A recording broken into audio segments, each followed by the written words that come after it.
Hi, I'm Ashley McAlpine, and I'm the Fraud Prevention Manager here at TMG.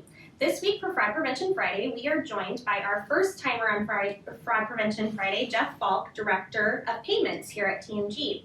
And so this week, Jeff, we're talking about prepaid cards and the fraud that we're seeing. So what's the latest trend, or what are we experiencing with fraud on these cards? Basically, Ashley, what we're seeing is, in a typical situation, it's what we consider to be load fraud. It's where a stolen credit card and or debit card is used to load a prepaid card, and then subsequently the fraudster will try and take the money off of the card in cash through an ATM or an over-the-counter cash advance. Okay, so kind of similar to what we see with debit cards and the fraud schemes that take place there, or the mechanisms in which they actually try and get the cash back, right? It is very similar. I think what we see in the prepaid space is the fact that, in particular with gift cards are used because under a certain amount, typically under $1,000, there's no they're anonymous. That's an interesting take, because really you don't have a way to necessarily tie that back. And one of the things that's also interesting with prepaid is the EMV world, right? So we're seeing EMV with a lot of your credit, and we're starting to make headway with debit. So where are we standing with prepaid cards? What I like to characterize this as debit went first, or credit went first, debit went second. Now we have prepaid, right?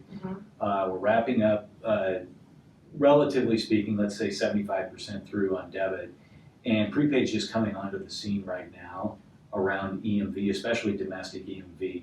International EMV has been around for a long time on prepaid, but domestic US EMV, pretty new to the scene.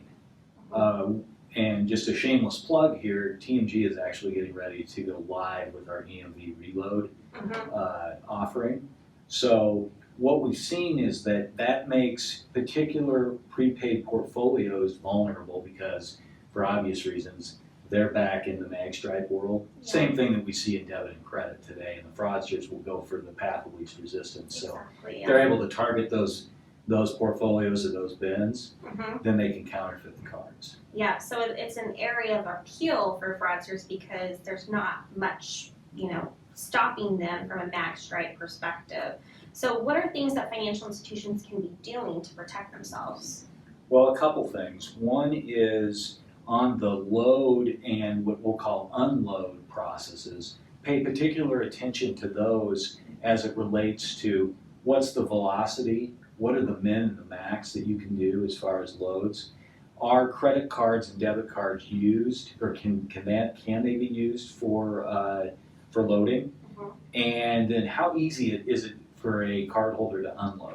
Obviously, you want consumer, ease for the consumer, but you also need to balance that against how easy you make it for a fraudster.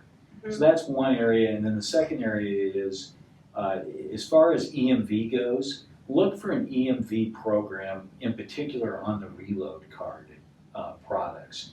We're not seeing any, if at all, on gift card.